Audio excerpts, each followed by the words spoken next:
Bonjour à tous, je suis la Marianne Joconde, Angélique Leroy.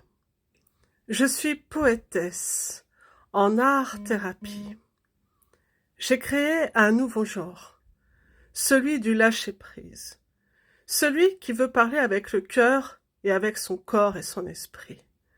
Quand tout est relié et ne respecte pas forcément les règles, car nous ne sommes pas tous pareils, nous sommes tous différents.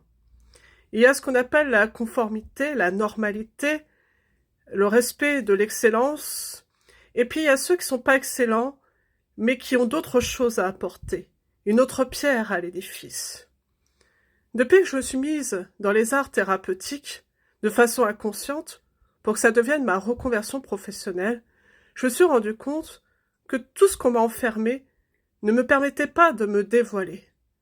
Ne pas faire de fautes d'orthographe, des fautes de syntaxe. Nous n'apprenons pas tous de la même façon. Nous avons nos propres difficultés, qui peuvent être environnementales, mais qui peuvent être aussi neurologiques. Quand on est multidis, on ne sera jamais excellent. On aura toujours besoin d'aide pour être conforme dans la normalité.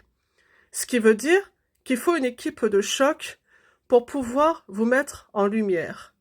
Et c'est pas parce que vous n'avez pas une orthographe impeccable, que vous écrivez sans fauter, que pour autant, ce que vous produisez n'est pas à mettre en lumière. Je me souviens pendant longtemps, pendant les cours de français, que j'adorais, malgré que j'avais du mal à suivre tout, puisque j'ai acquis les choses avec retard. Ça fait que depuis quelques années, je comprends les divers degrés dans la langue française, alors qu'avant, je prenais tout au premier degré. Ça va avec mes 10, quelque chose que je ne connaissais pas.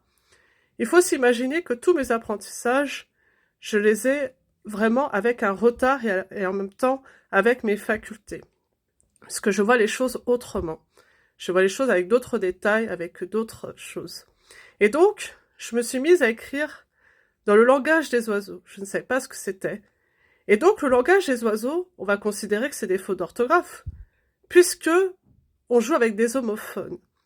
Des homophones qui, au niveau syntaxe ou construction de phrases, pour les personnes qui sont attachées à la règle, vont se dire mais ça n'a pas de sens ou quoi que ce soit. Parce qu'on se limite à des règles qui ne permettent pas d'aller dans l'imaginaire.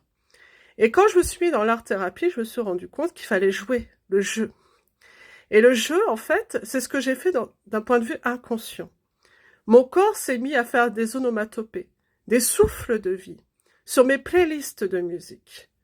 Et donc, on voit vraiment mon spectre, c'est-à-dire ce que je suis vraiment, avec mon côté très imparfait, c'est-à-dire celle qui ne maîtrise pas le français à la perfection. Aujourd'hui, je vous parle avec une prononciation correcte, mais il faut savoir que ça a demandé un travail énorme parce que je suis dysphasique. Je suis dysphasique, c'est-à-dire problème de langage acquitar, et également dysexécutive, où construire une phrase a été complexe pour moi. Alors imaginez que pour organiser un récit, ou même une poésie ou quoi que ce soit, c'est venu avec le tas, avec les efforts. Les efforts qui ne sont pas forcément récompensés parce qu'on demande une excellence. Pour autant, est-ce que ce que j'écris n'a pas de valeur? Pourtant, elle touche aussi des personnes. Elle touche les personnes de cœur.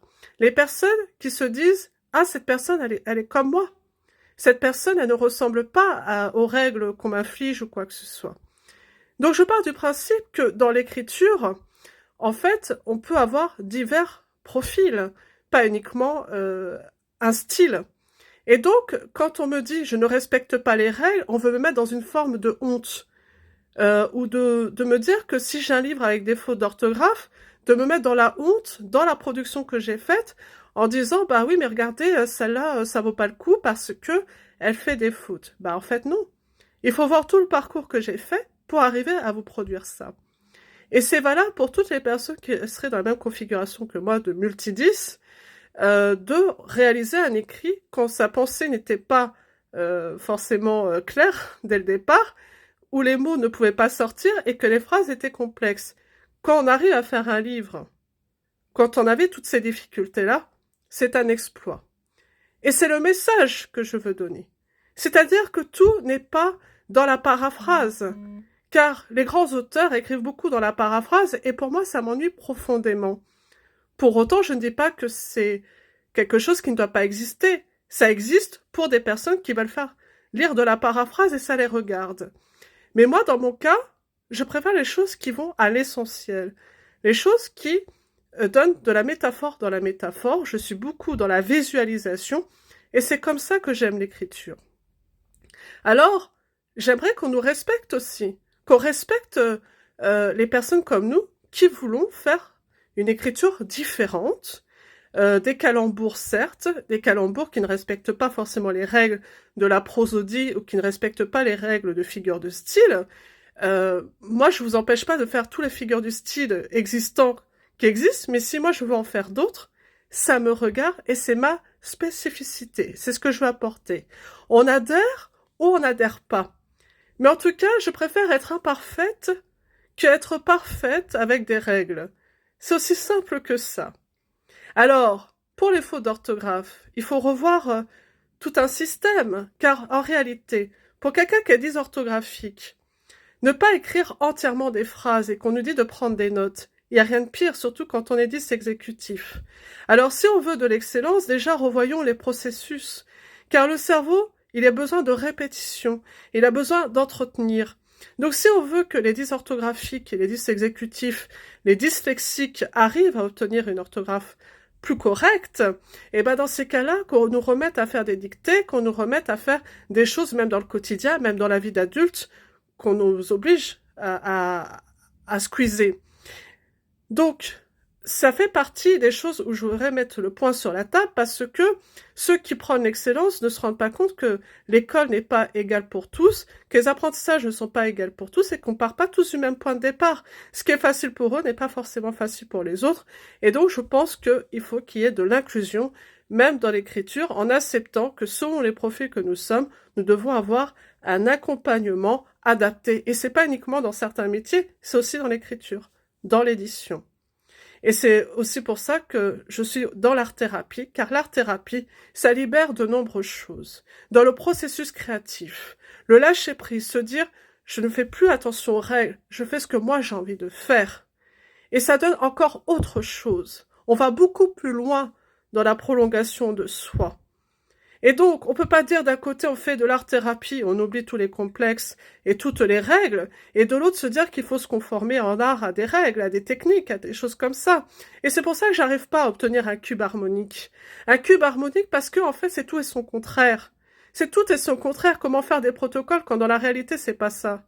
Alors moi aujourd'hui j'affirme mon point de vue.